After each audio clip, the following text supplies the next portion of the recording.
جنگ احد، ہر طرف تلواروں کی گونج،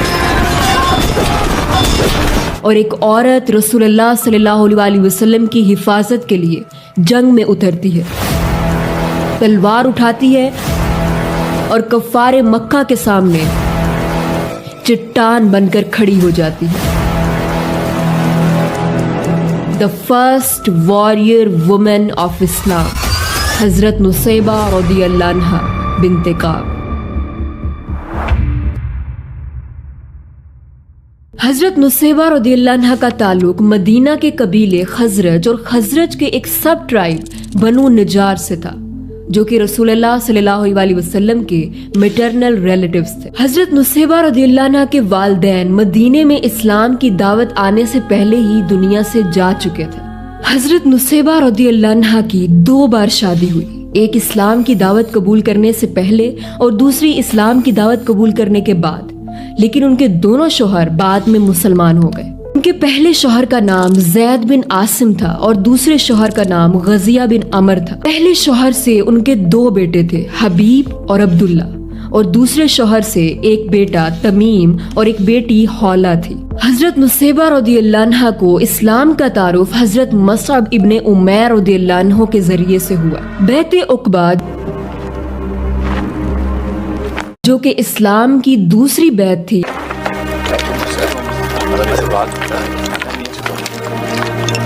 جس میں 70 مرد اور 2 عورتیں تھیں،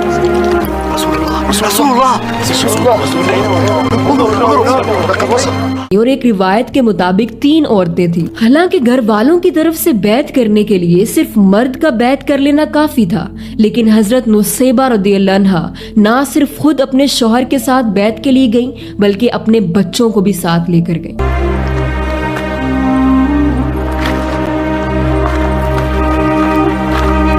اور جب بیعت کے لیے حضرت نصیبہ رضی اللہ عنہا نے رسول اللہ صلی اللہ علیہ وسلم کی طرف ہاتھ آگے بڑھایا تو رسول اللہ صلی اللہ علیہ وسلم نے فرمایا کہ میں عورتوں سے ہاتھ نہیں ملاتا۔ سو یہ بیعت وربلی لی گئی اور حضرت نصیبہ رضی اللہ عنہا نے مدینہ واپس آ کر لوگوں کو اسلام کے بارے میں بتانا شروع کر دیا۔ 625 میں غزوہ بدر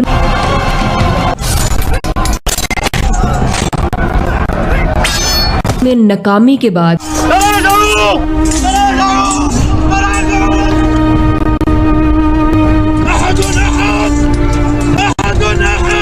کفار مکہ 3000 کا لشکر لے کر مسلمانوں سے جنگ کرنے احد کے مقام پر آ جاتے ہیں۔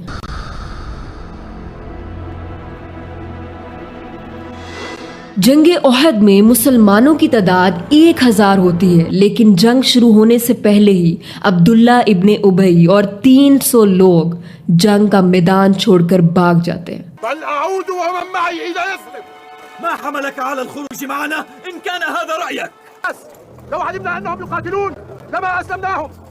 اسی جنگ میں حضرت نصیبہ رضی اللہ عنہ باقی عورتوں حضرت فاطمہ رضی اللہ عنہ، حضرت عائشہ رضی اللہ عنہ، حضرت صفیہ بنت عبد المطلب رضی اللہ عنہ، حضرت ام سلیم رضی اللہ عنہ اور حضرت ام سلمہ رضی اللہ عنہ کے ساتھ زخمیوں کی مرہم پٹی کے لیے میڈیکل ایڈ کے لیے موجود تھی۔ اور حضرت نصیبہ رضی اللہ عنہ کے شوہر غزیہ بن عمر رضی اللہ عنہ اور 2 بیٹے حبیب بن زید رضی اللہ عنہ اور عبداللہ بن زید رضی اللہ عنہ بھی اسی جنگ میں شامل تھے۔ جنگ احد میں رسول اللہ صلی اللہ علیہ وسلم تقریباً 50 آدمیوں کو احد پہاڑ کے اوپر بھیج دیتے ہیں تاکہ کفار مکہ پہاڑ کے پیچھے سے حملہ نہ کر سکے، اور سختی سے ان کو حکم دیا کہ اگر تم دیکھو کہ مسلمان جنگ جیت گئے ہیں تو پھر بھی تم نے پہاڑ سے نیچے نہیں اترنا جب تک کہ میں تم سے نہ کہوں، اور اگر تم دیکھو کہ مسلمان جنگ ہار گئے ہیں اور پرندے ان کے جسموں کا گوشت نوچ رہے ہیں، پھر بھی تم نے اپنی جگہ سے نہیں ہلنا جب تک کہ میں تم سے نہ کہوں۔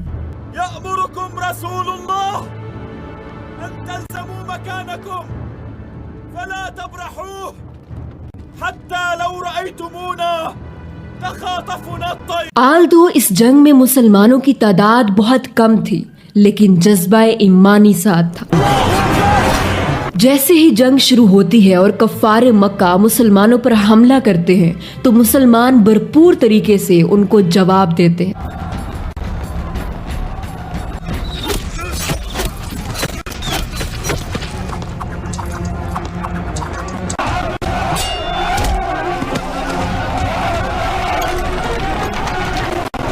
اور کفار مکہ کو کرش کرتے چلے جاتے ہیں، یہاں تک کہ کفار مکہ بھاگنے پر مجبور ہو جاتے ہیں۔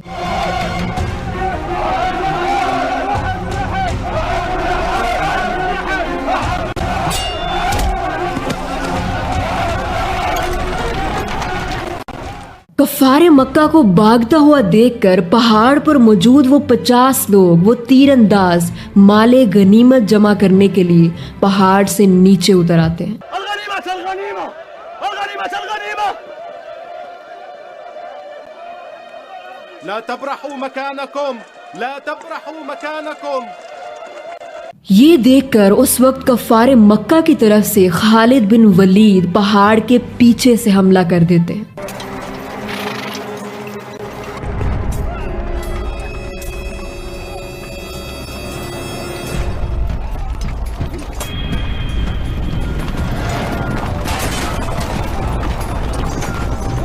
جیتی ہوئی جنگ کا نقشہ بدل جاتا ہے اور ایک ایک کر کے مسلمان شہید ہونے لگتے ہیں۔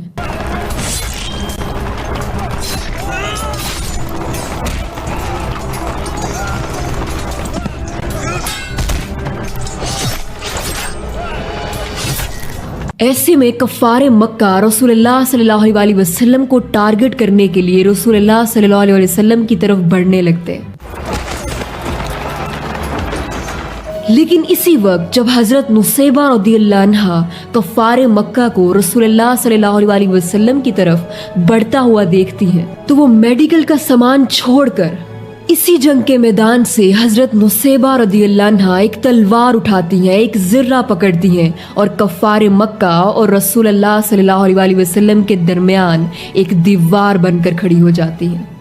جس طرف سے کفار مکہ رسول اللہ صلی اللہ علیہ وسلم پر حملہ کرتے ہیں وہ ان کے سامنے ایک چٹان بن کر ان پر حملہ کرتی ہے۔ جس طرف سے کفار مکہ رسول اللہ صلی اللہ علیہ وسلم پر حملہ کرنے کی کوشش کرتے ہیں، حضرت نصیبہ رضی اللہ عنہ ان کو منہ توڑ جواب دیتی ہیں اور رسول اللہ صلی اللہ علیہ وسلم کی حفاظت کرتی ہیں۔ اس کے بارے میں بیان کرتے ہوئے خود رسول اللہ صلی اللہ علیہ وسلم نے فرمایا کہ جب میں دائیں دیکھتا تو نصیبہ نظر آتی، جب میں بائیں دیکھتا تو نصیبہ نظر آتی، ہر طرف میں نصیبہ کو میری جان کی حفاظت کرنے کے لیے لڑتے ہوئے دیکھتا تھا۔ چونکہ حضرت نصیبہ رضی اللہ عنہ خود جنگ احد میں موجود تھیں، اس لیے وہ خود جنگ احد کے بارے میں بتاتی اور فرماتی کہ میں نے دیکھا کہ یہ ہوا، میں نے دیکھا کہ یہ ہوا۔ کفار مکہ رسول اللہ صلی اللہ علیہ وسلم پر حملہ کر رہے تھے اور صرف حضرت نصیبہ رضی اللہ عنہ، ان کے شوہر،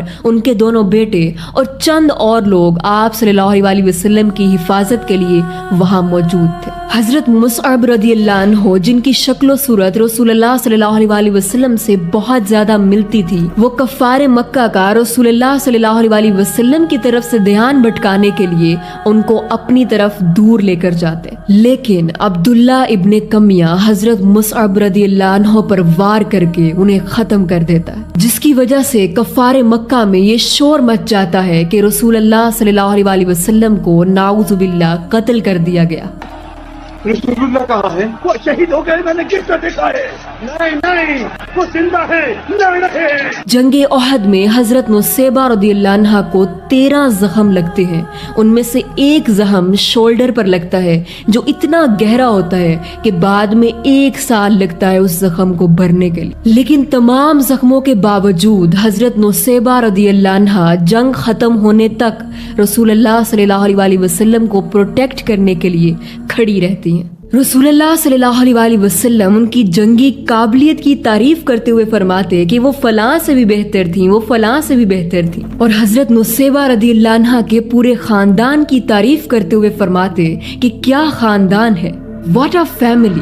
حضرت نصیبہ رضی اللہ عنہ نے رسول اللہ صلی اللہ علیہ وسلم سے دعا کے لیے کہا اور کہا کہ آپ دعا کیجئے کہ ہم جنت میں بھی آپ کے ساتھی ہوں۔ اس پر رسول اللہ صلی اللہ علیہ وسلم نے دعا فرمائی کہ اے اللہ انہیں، نصیبہ اور ان کے گھر والوں کو جنت میں میرا رفیق بنا۔ آپ صلی اللہ علیہ وسلم کی یہ دعا سن کر حضرت نصیبہ رضی اللہ عنہا نے فرمایا کہ اب زندگی میں آگے جو بھی مشکلات آنی ہے، میرے ساتھ جو بھی ہونا ہے، مجھے اس کی کوئی پرواہ نہیں۔ حضرت نصیبہ رضی اللہ عنہا بہادر اور جنگجو ہونے کے ساتھ ساتھ بہت کانفیڈنٹ تھی۔ ایک بار انہوں نے رسول اللہ صلی اللہ علیہ وسلم سے فرمایا کہ یا رسول اللہ، قرآن میں مردوں کو بہت زیادہ مینشن کیا گیا ہے جبکہ عورتوں کے بارے میں اتنا زیادہ مینشن نہیں کیا گیا۔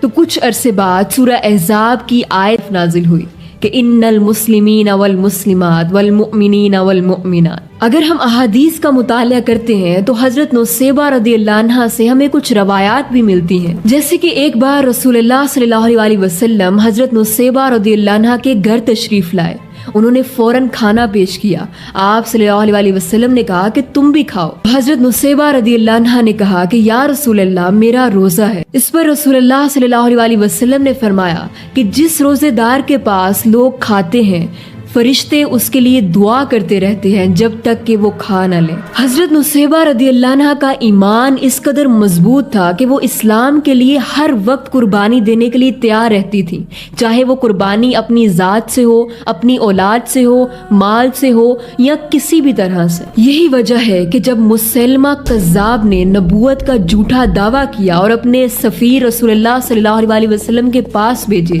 اور مطالبہ کیا کہ ہم نبوت کو آدھا آدھا بانٹ لیتے ہیں، تو رسول اللہ صلی اللہ علیہ وسلم نے اس کے سفیروں کو کچھ نہ کہا اور سفیروں کو واپس بھیج دیا اور اپنے 2 سفیر اس کی طرف بھیجے، جن میں ایک حضرت نصیبہ رضی اللہ عنہ کے بیٹے حبیب ابن زید تھے۔ جب دونوں سفیروں نے مسیلمہ کذاب کو رسول اللہ صلی اللہ علیہ وسلم کا لیٹر دیا، جس میں یہ واضح طور پر لکھا تھا کہ ساری زمین تو اللہ کی ہے اور تم ایک جھوٹے نبی ہو، تو اس کذاب نے حبیب ابن زید رضی اللہ عنہ سے پوچھا کہ کیا تم گواہی دیتے ہو کہ محمد اللہ کے رسول ہیں؟ انہوں نے کہا کہ بالکل، میں گواہی دیتا ہوں۔ پھر اس نے پوچھا کہ کیا تم یہ گواہی دیتے ہو کہ میں بھی رسول ہوں؟ انہوں نے کہا کہ مجھے کچھ نہیں سنا گیا۔ 3 بار ایسا کرنے پر جب حبیب ابن زید نے یہی جواب دیا کہ مجھے کچھ سنا نہیں گیا، تو مسیلمہ کذاب نے انہیں باندھ دیا اور پھر زندہ ہی ایک ایک کر کے ان کے جسم کے پارٹس کاٹ دیے۔ حبیب ابن زید کو اتنی بےدردی سے شہید ہوتا ہوا دیکھ کر دوسرے ایمبیسڈر نے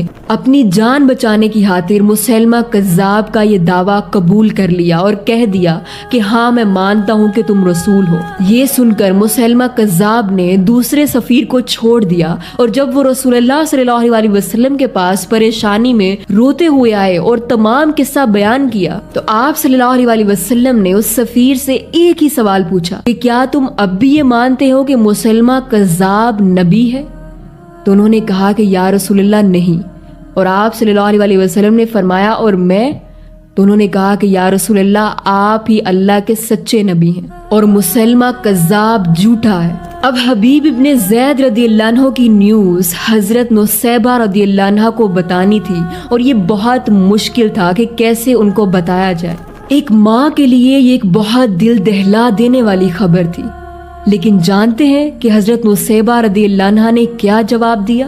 I prepared him for this moment، کہ میں نے تو اسے اسی لمحے کے لیے تیار کیا تھا۔ اور ساتھ ہی انہوں نے دعا کی کہ اے اللہ، مجھے اتنی زندگی دینا کہ میں اس کذاب کی موت اپنی آنکھوں سے دیکھ سکوں۔ اور پھر ایسا ہی ہوا کہ رسول اللہ صلی اللہ علیہ وسلم کے دنیا سے تشریف لے جانے کے بعد جب مسیلمہ کذاب کا فتنہ بڑھتا چلا گیا، تو حضرت ابوبکر صدیق رضی اللہ عنہ نے مسیلمہ کذاب کے خلاف جنگ کا اعلان کیا، جس میں حضرت نصیبہ رضی اللہ عنہ خود بھی شامل ہوئی اور اپنے بیٹے عبداللہ ابن زید کو بھی شامل کیا۔ اور پھر وہ لمحہ آیا کہ وحشی قاتل حمزہ، جو کہ بعد میں ایمان لے آئے تھے، انہوں نے نیزہ مار کر مسیلمہ کذاب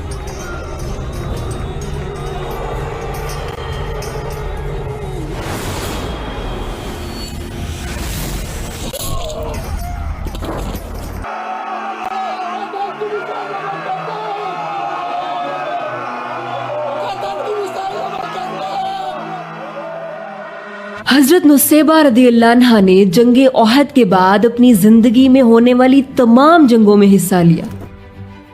حدیبیہ، حنین، یمامہ، حضرت نصیبہ رضی اللہ عنہ حضرت عمر فاروق رضی اللہ عنہ کے دور خلافت تک زندہ رہی اور انہیں جنت البقیع میں دفن کیا گیا۔ یہ تھی ایک ایسی مسلمان عورت کی کہانی کہ جس کی کہانی جیسی اور کسی کی کہانی نہیں۔ اسلام کی پہلی خاتون جو جنگوں میں مردوں کے شانہ بشانہ لڑی، جس کی تعریف خود رسول اللہ صلی اللہ علیہ وسلم نے کی، جس نے یہ ثابت کیا کہ جذبہ ایمانی جینڈر کو، مرد اور عورت کو نہیں دیکھتا، اور جب دین کی بات آ جائے، جب اللہ اور اس کے رسول صلی اللہ علیہ وسلم کی بات آ جائے تو چاہے جان کی قربانی دینی پڑے، مال کی، اولاد کی، ہر طرح سے بس حاضر ہو جانا ہے۔ For more videos stay tuned. جزاک اللہ خیرہ۔ السلام علیکم ورحمۃ اللہ۔